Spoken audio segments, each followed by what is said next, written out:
Herkese selamlar, hoş geldiniz kıymetli Hazirun. Sizi bir incir ağacı bölgesinden bir incir ağacı ile karşılıyorum bu programda. İnsana yani kainata seyahatlerimiz Raci'nin rehberliğinde ve Aynalı Baba'nın öncülüğünde devam ediyor. Mis gibi incir kokusu içinde. Eğer siz de hazırsanız, sohbet çemberinde yerinizi aldıysanız programımıza başlayalım. Biliyorsunuz kitabımız Raci ve bunun içinden seçtiğimiz, sizin niyetinize seçtiğim 3 kelimeyi naçizane yorumluyorum. Bu konularla ilgili bir bağlantınız, ilişkiniz var ise lütfen sözüm meclisten içeri üstünüze alının. Bakalım bu bölümde hangi kelimelerle karşılaşacağız? Bakalım bu bölümde neler söyletilecek diyorum. Kahramanımız Raci de işte bu kafa karışıklığı üzerine bir arayışa geçiyor. Onun kafa karışıklığı ise neyin doğru neyin yanlış olduğu konusunda ikilemlere düşmesi. İşte tam da bu durumdayken Aynalı Baba ile tanışıyor ve onunla birlikte sohbetler eşliğinde, kahvenin eşliğinde Ney ile birlikte alemlere seyahate gidiyor. Açıkçası insan demek Raci ve hepimiz de aslına bakarsanız uyuduğumuz vakit ruhlarımız biz hatırlasak da hatırlamasak da farkında olsak da olmasak da ruhlarımız alemleri seyahat ediyor. Bunların bazılarına rüya diyoruz, bazılarına yakaza hali yani gerçeklikle rüya arasında kalma şeklinde ifade ediyoruz. Bazıları astral seyahat diyor. Ve işte bugünkü bu programdaki misafirimiz de şu an sahnelere giriş yaptı. Mutlaka hayat yaşata birçok şey bize öğretiyor. Bu kedilerde psişik hayvan deniyor. Özellikle mezarlıklarda veya türbelerde çok fazla. Dolayısıyla kafa karışıklığını çözmek için, daha doğrusu her şeyi böyle Amerika'yı yeniden keşfeder gibi her seferinde yaşayarak öğrenmektense bazı şeyleri başka insanların tecrübeleriyle, başka insanların nasihatleriyle ve rehberliğiyle çok da böyle zaman kaybetmeden, hırpalanmadan, yıpranmadan öğrenebiliriz. Hayatta yolumuzu bu şekilde de bulabiliriz. İşte Aynalı Baba, bir diğer adıyla Adem Baba da bu rehberliği yapıyor Raci ve Raci bütün eser boyunca birçok aleme seyahate gidiyor. Bir karınca yuvasında alim oluyor, bir arifler meclisinde oluyor. Gezegenlerle birlikte onların konuşmalarını dinliyor. Kendisi bizzat Anka kuşunun sırtında Merih gezegenine ve diğer galaksilere seyahat ediyor. Bir yerde bakıyorsunuz Hint prensi olmuş, bir yerde bakıyorsunuz Çin'de bir tapınakta talebe olmuş. Bir yerde bakıyorsunuz Temarşah meydanında Zerdüşt'ün o büyük çadırı içinde alnına yeşil çizgi çizilenler ve siyah çizgi çizilenler içinde hayatta kalma sorularını cevaplıyor. Bir yerde bakıyorsunuz büyük bir şehri korkunç bir ejderhadan kurtaran kahraman oluyor. O ülkenin prensi durumunda oluyor. Her seyahatte hakikate biraz daha ulaşıyor. Tıpkı Aynalı Baba'nın Ahmet Raci'ye söylediği gibi hikmetli kelimeleri yan yana dizerek hakikat anlaşılmaz. Dolayısıyla Raci bütün bunları tecrübe ederek yaşıyor. Kitabımız son derece eğlenceli, maceralarla dolu ve temsili anlatımlarla dolu, aynı zamanda derin bir felsefe ve yoğun bir metafizik içermektedir. Bu konularla ilgilenen arkadaşlarım bu kitabı seveceğini düşünüyorum. Spiritüalizm, ruhçuluk, parapsikoloji, kişisel gelişim hepsini diyebiliriz ama emin olun bu kitap onların ötesinde. Şimdi bugünün popüler kavramları olduğu için böyle anlamak biraz daha kolay oluyor. Fakat zaten Raci'nin başladığı nokta, aradığı şey spiritüalizm. Ey ruh geldiysen 3 kere vur, şu ne oldu, bu niye böyle oldu gibi ruhlarla iletişime geçmek değil yani. Daha doğrusu böyle bir gelecek okuyuculuğu ya da gelecekten haber alıp ona göre bugünü şekillendirme. Onun aradığı daha derin, daha insan ruhunu anlayabileceği.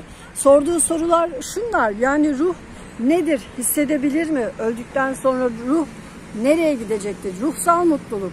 Bugün birçok mutluluğun açıklamasını parasal, varlıksal ve maddesel olarak yapan insanoğlunun aslında büyük bir buhranda olduğunu anlatan bir macera bu, bir hikaye bu, bir yol alış diyelim. O yüzden insanın bir tarafı maddiyatsa aslında öbür tarafı da ruhaniyat. Bir tarafı maddiyatsa diğer yarısı maneviyat. Fakat biz yaşadığımız zaman içinde daha çok maddi olan tarafa odaklandığımız için mutluluğun da oradan olacağını. Günümüzde bütün para hareketleri aslında bankalar üzerinden ve krediler üzerinden aktığı için, trafik bunlar üzerinden oluştuğu için esasen para denen kavramın daha dijitalleştiğini, daha ortada olmayan köpekler toplantısı geliyor ya. Ya şimdi bizim buradakiler saldırgan değil, normal. Ama gerçekten arada saldırgan olup da saldıranlar olunca da tatsız olaylar oluyor ya. Çok üzücü olaylar oluyor. İşin bu tarafıyla da ilginç bir konuya da girmiş oldum. İşin bu tarafıyla da değerlendirmek lazım. Yani aşırı derecede duygusal hayvanlara bağlanmanın da çok normal değil. Öyle düşünüyorum ben. İşte dengeden bahsederken bu konuda da denge. İnsanların huzurunu diğer insanlar daha çok psikiyatrların, psikologların kapısına gittiğinizde yani bakın yani bunların sebebi ne, bu kadar hastalığın, bu kadar antidepresan kullanılmasının sebebi ne? Yine insan aslında. İnsanın insan hasta ediyor. Para nasıl bugün dijital olarak kağıt üzerinde ise yani aslında para var ama yok. İşte tıpkı bu kitabın başlangıcında Raci'nin iki meczupla konuşması gibi. Onlar ne diyordu Raci'ye? Sen var mısın diyordu gülerek. Raci de şok olmuştu. Ne demek yani? Nasıl yani? Ben varım işte, buradayım. Nasıl yani? Ben yarın yok mu olacağım diyordu ya hani. Varlıkla yokluğu bir sorgulattırıyordu o meczuplar ya da deliler, dervişler diyelim. Yanındaki arkadaşlarına göre de onlar deliydi. Raci işte buradan başlıyor sorgulamaya. İşte bugünkü para akışları, dijital paraya dönmüş olması bütün ve ben nakit paradan yanayım. Bütün firmaların borçlanması veya kişisel borçlanmalar kredi üzerinden oluyor.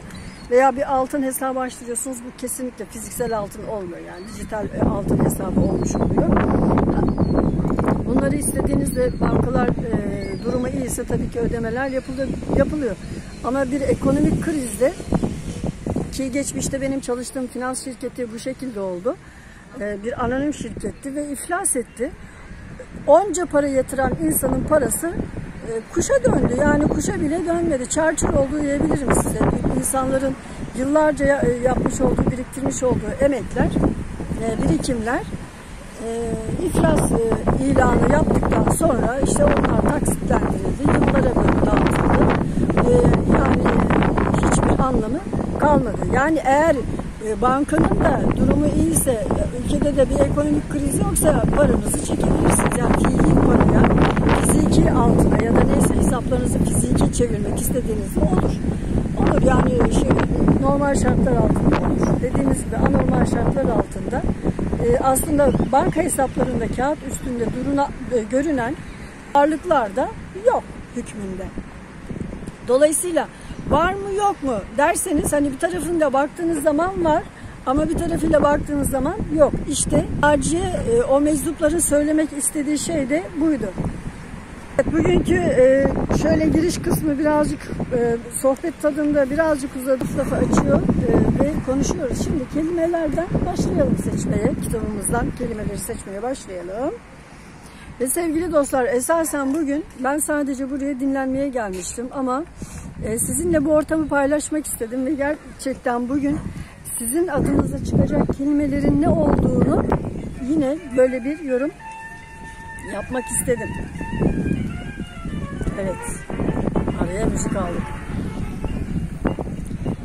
Evet, çok güzel bir kelime çıktı. 3. meclisten geldi ve sürerlilik ve kalıcılık olmadıktan sonra Raci burada diyor ki, yani bu etrafımızdaki her şey bir enerji titreşmesinden oluşuyor diyor. Önceki şeylerde sürerlik ve kalıcılık olmadıktan sonra bu benzersiz güzellikler ne işe yarar? Sürerlik ve kalıcılık. Yani racinin aradığı sürerlik ve kalıcılık. Ben bugün sürerlik, sürerlilik, sürdürülebilirlik, devamlılık, düzenlilik olarak sürerlik kelimesini alıyorum. Ve ikinci kelimemiz, şöyle de hemen ikinci sayfayı açtık. Biraz önce birinci sayfayı göstermedim ama bu ikinci sayfamız. Bakıyorum. Bohça. Yine bu racinin çok muhteşem bir saray var biliyorsunuz. Yokluk tepesine çıkıyor. Orada perilerle bir imtihanı var. Orada bohça, sürerlik, bohça ve üçüncü kelimemiz, bu da üçüncü sayfamız. En alt kelimeye bakacağım. En alt kelimeye bakacağım. Bakayım neymiş? Kibir. Kibir. Burada Salah'ın Salah şöyle Hürmüz'le Ehrimen arasında, yani kötü ile iyi arasında büyük bir muharebe var. Büyük bir meydanda acayip bir kapışma var, çatışma var, savaş var. Bir asker gidiyor, öbürü geliyor, biri geliyor, öbürü gidiyor ve burada Allah geliyor. Hürmüz'ün askerlerinden olarak, yani Hürmüz iyilerin, işte güzelliklerin ve iyiliği savunan tarafın oluyor. Salah Hürmüz'ün veziri olarak Ehrimen'in karşısı için geliyor, karşısına çıkmak için geliyor. Ve diyor ki burada, ben ki Hürmüz'ün veziri, gerçek düşman kibrin karşısında ancak gerçek kulluk durabilir. Öyle bir yiğit var ki nifakın karşısında savaş meydanına çıkacak. Onunla beraber siz de hak ve hakikat için hepinizi canınızı feda etmeye çağırıyorum diyor Salah ve kibir kelimesini buradan alıyorum. Şimdi sürerlik, bohça ve kibir. Acaba bugünlerde, şimdi bundan sonraki kısmı tamamen size pas ediyorum. Bu arada çok güzel incir kokusu geliyor. Hemen şu incir ağacını tekrar bir size göstermek istiyorum. Bakınız. Yani denizin kenarında, tuzlu suyun kenarında bu ağaçlar nasıl yetişiyor diye merak ediyorum bazen. Demek ki bir tatlı su, şu bahçelerden gelen tatlı suyla bu ağaçlar böyle maşallah diyeyim, çok güzeller. Kokusu şahane. İncir ağacını da ayrıca çok severim. İncirle ilgili de belki daha sonraki programlarda konuşuruz. Benim için çok özel bir ağaç. Niye bilmiyorum ama özel, değişik bir çekiciliği var yani. Sürerlik, bohça ve kibir. Bundan sonraki kısmı sizin için yorumluyorum. Size pas ediyorum. Lütfen varsa üstünüze alının. Bohça deyince tabii ki hemen bizim aklımıza kına, düğün işleri gelir. Bugünlerde herhalde bir kına düğün isteme konusunda bir gelişme içinde olabilirsiniz veya olacak olabilirsiniz tabii. Yine de burada diyorum ya, her şeyde hayatta karar verirken bazı mihenk noktaları vardır. Düşünmede karar verirken bazı kriterler vardır. Bunlardan birincisi önceki bölümlerde de çıkmıştı. Nefsimizdeki, yani benliğimizdeki gurur. Karşınızdaki insan size böyle kibirle, üstten, tepeden bakarak, benliğinizi de yok sayarak. Şimdi benlikteki gurur genelde negatif manada biz almış olsak da aslında benliğimizin, şahsiyetimizin ezilmesi de olmaması gereken bir durumdur. O artık onurumuzla ilgili bir şey olduğu için hayatımızdaki insanlarla aramızda sizi, benliğinizi yok sayan veya ezen ya da tepeden bakan ya da çok büyüklük taslayan birisi ya da birileri varsa o ilişkinin toparlanması çok zor olur. Yani çünkü bir insana alçak gönüllülüğü öğretemezsiniz ya da tevazuyu öğretemezsiniz veya karşısındaki insanları, çevresindeki insanlara saygıyı öğretemezsiniz. Öğretecek olsanız bile, hadi varsayalım, bu inanın yıllar alır ve sizden de çok şey götürür. Gerçekten bohçanıza, bohçayı şimdi iki manada alalım. Kendi bohçamız olarak alalım.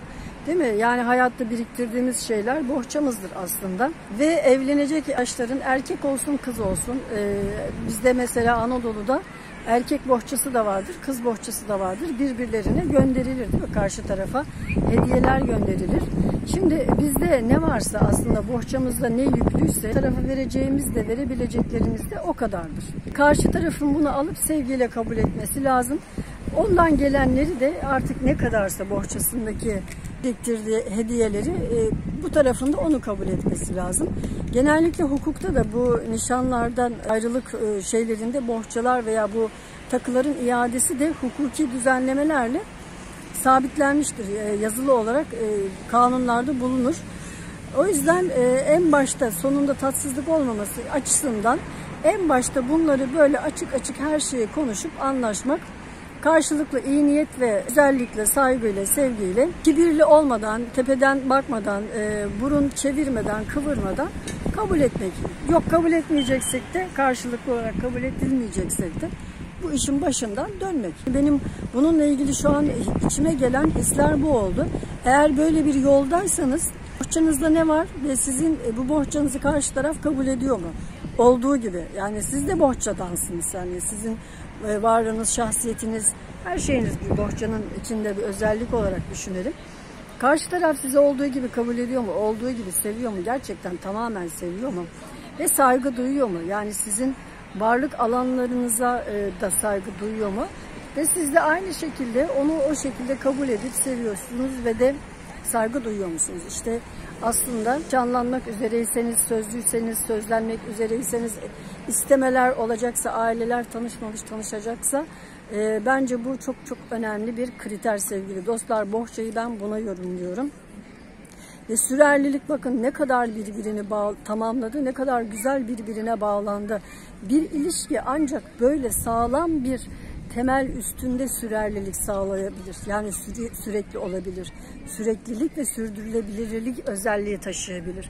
O yüzden sürerli olması için bohçaların birbirine uyumlu olması gerekiyor. İkincisi de kimseye bohçasından dolayı tepeden bakıp küçümseyip kibirlenmemesi gerekiyor. Bu bohça kelimesini çok sevdim. Bohçaları da normalde çok severim. Hani eskiden ipekten, nakıştan böyle bohçalar yapılırdı. Hala yapılır yani, tanıyorum. Benim annem de güzel bohçalar, nakış işler. Bohça çok değerlidir. Şimdi kalmadı o kadar böyle bir gelenek ama en azından karşılıklı böyle güzel tatlı dönemlerde hediyeler verilir, hediyeler gönderilir. Fakat dediğim gibi hayat bir bohça. Karşılıklı sürerlilik, yaptığımız işle ilgili de sürerli olması, devam etmesi, başarılı olması için bizim bohçamızın dolu olması gerekiyor. Nasıl dolu olacak? O işle ilgili önemli bilgileri, temel bilgileri biz de bohçamızı doldurabiliriz. O zaman herkes bilen insanı hayatında ister. Bütün işverenler gerçekten iş yerleri için iyi fikirler üreten, işini doğru yapan, düzgün yapan ve niyetli hazırlığın. Bohçamızda ne varsa aslında hayatta da karşımıza çıkan o oluyor. Demek ki bu kibir yeniden çıktığına göre aslında hayatta bizi en çok zorlayan, bitiren ya da aşağı çeken şey kibirdir. Büyüklükte Allah'a mahsustur. İnsan bir tarafıyla son derece çok güzel donatılmış şahane bir varlıktır.